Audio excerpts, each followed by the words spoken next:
The brothers did not argue. They were too glad to get anything. Paul slipped a cord through the nose ring of Katy and led her out of the sty, and for a moment Katy followed as though she were a really good pig. As the three went through the gate, Rourke called after them, "Her name is Katy!"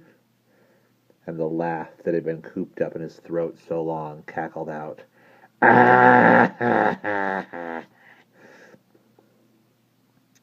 "It's a fine big sow," Brother Paul remarked uneasily.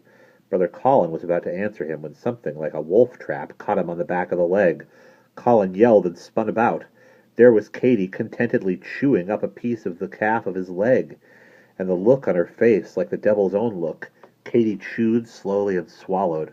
Then she started forward to get another piece of Brother Colin, but in that instant Brother Paul stepped forward and landed a fine big kick on the end of her snout. If there had been evil in Katy's face before, there were demons in her eyes then. She braced herself and growled deep down in her throat. She moved forward, snorting and clicking her teeth like a bulldog. The brothers didn't wait for her. They ran to a thorn tree beside the way, and up they climbed with grunts and straining until at last they were out of reach of the terrible Katy. Rourke had come down to his gate to see them off, and he stood there laughing the way they knew they'd get no help from him. Beneath them on the ground, Katy paced back and forth. She pawed the ground and rooted out great pieces of turf to show her strength. Brother Paul threw a branch at her, and she tore it to pieces and ground the pieces into the earth under her sharp hooves, all the time looking up at them with her slanty yellow eyes and grinning to herself. The two brothers seated themselves miserably in the tree, their heads between their shoulders and their robes hugged tight. "Did you give it a good clout on the nose?" Brother Colin asked hopefully. Brother Paul looked down at his foot, and then at the tough leather snout of Katy. "The kick of my foot would knock down any pig but an elephant," he said. "You cannot argue with a pig," Brother Colin suggested.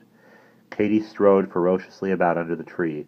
For a long time the brothers sat in silence, moodily drawing their robes about their ankles.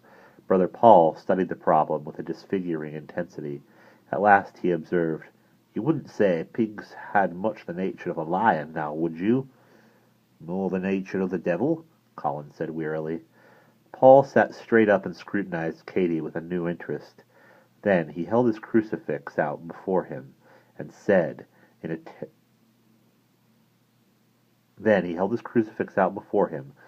terrible voice cried, "Apagi Satanas!" Katy shuddered, as though a strong wind had struck her, but still she came on.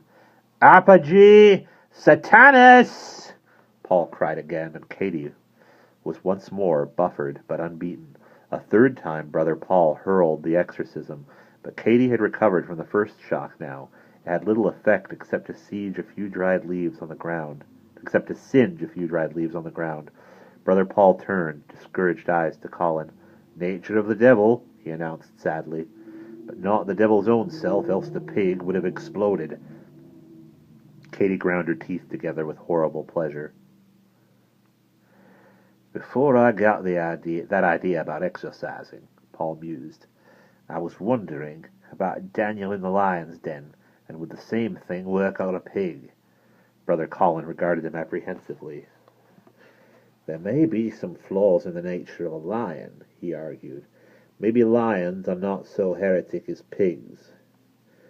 Every time there's a tight place for a pious man to get out of, there's a lion in it. Look at Daniel, look at Samson, look at any number of martyrs just to stay in the religious list.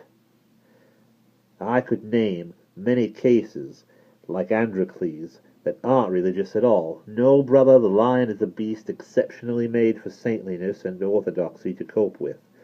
If there's a lion in all those stories, it must be because, of all creatures, the lion is the least impervious to the force of religion.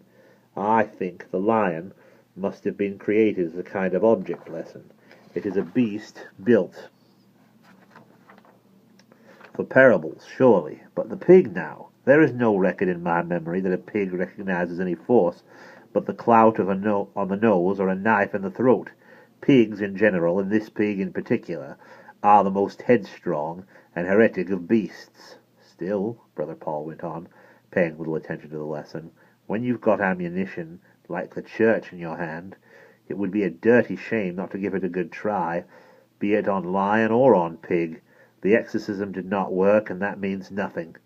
He started to unwind the rope which served him for a girdle. Brother Colin regarded him with horror. "Paul, lad!" he cried. "Brother Paul, for the love of God, do not go down to that pig." But Paul paid him no attention. He unwound his girdle, and to the end of it tied the chain of his crucifix, and then, leaning back until he was hanging by his knees, and the skirts of his robe about his head, Paul lowered the girdle like a fishing line and dangled the iron crucifix toward Katy. As for Katy, she came forward, stomping and champing, ready to snatch it and tread it under her feet.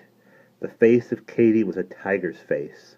Just as she reached the cross, the sharp shadow of it fell on her face, and the cross itself was reflected in her yellow eyes. Katy stopped, paralyzed. The air, the tree, the earth